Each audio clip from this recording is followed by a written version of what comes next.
Hello everyone, हम आज discuss करने जा रहे हैं नया टॉपिक जिसका नाम है काल। इससे प्रीवियस वीडियोस में हमने जाना था क्रिया किसे कहते हैं तथा क्रिया के प्रकार के बारे में। हमने चर्चा की थी कि कर्म के आधार पर क्रियाएं दो प्रकार की होती हैं, सकर्मक क्रिया तथा अकर्मक क्रिया। और संरचना के आधार पर क्रिया के 5 भेद होते हैं।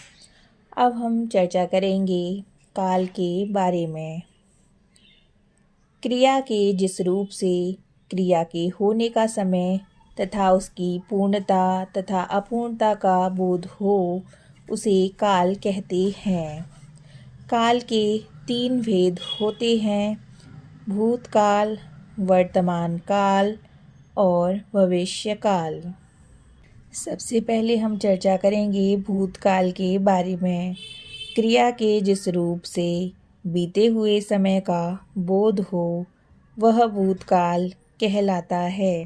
उदाहरण के तौर पर वाक्य है, बच्चे नाच रहे थे, हम घूमने गए थे। इन दोनों वाक्यों में क्रियाएं वर्तमान से पहले हुई हैं, अतः दोनों क्रियाओं का काल भूतकाल है। अब हम चर्चा करेंगे भूतकाल के भेद के बारे में। भूतकाल के 6 भेद होते हैं, सामान्य भूत, आसन्न भूत, अपूर्ण भूत, पूर्ण भूत, संदिग्ध भूत, हेतुमद भूत। सबसे पहले हम जानेंगे सामान्य भूत के बारे में। जहाँ क्रिया बीते हुए समय में हुई हो वहाँ सामान्य भूत होता है। उदाहरण के तौर पर वाक्य है, रानी ने खाना खाया। एक और वाक्य है, प्रधानमंत्री ने भाषण दिया। निम्नलिखित वाक्यों में खाया तथा दिया क्रिया रूप से बीते हुए समय में क्रिया का होना प्रकट हो रहा है, लेकिन क्रिया को समाप्त हुए थोड़ी देर हुई है या अधिक इसका बोध नहीं हो रहा, अतः ये सामान्य भूतकाल की क्रियाएं हैं। अब हम जानेंगे आसन्न भूत के बारे में। आसन्न का अर्थ है निकट। इससे यह पता चलता है कि क्रिया भूतकाल में आरंभ होकर अभी अभी समाप्त हुई है, आसन्न भूतकाल कहलाता है।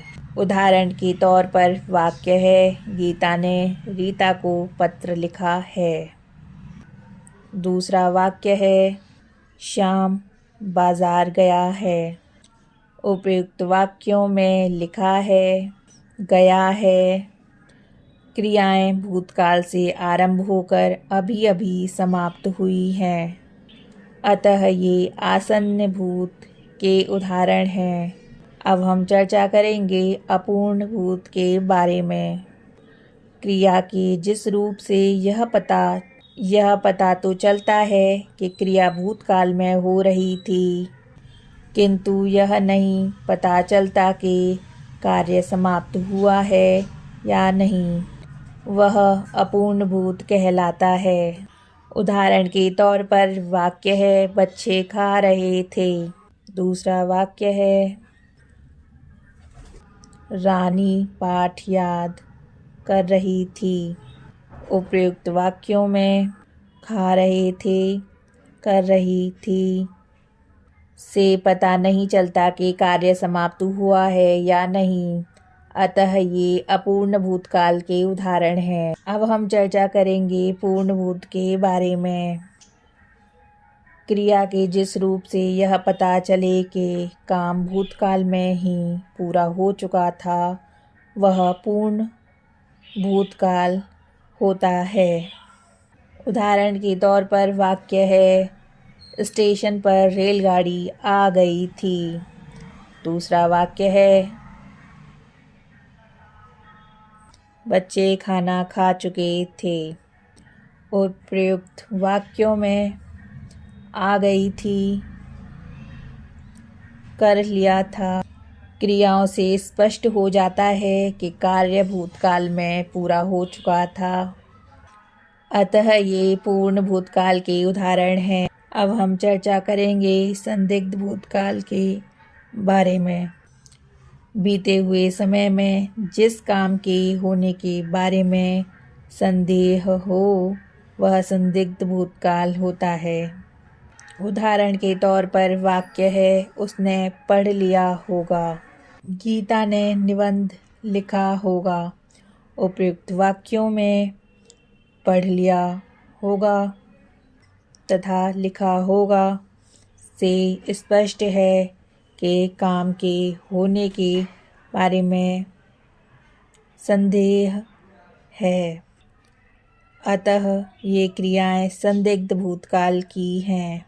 अब हम चर्चा करेंगे हेतु-हेतुमद भूतकाल के बारे में।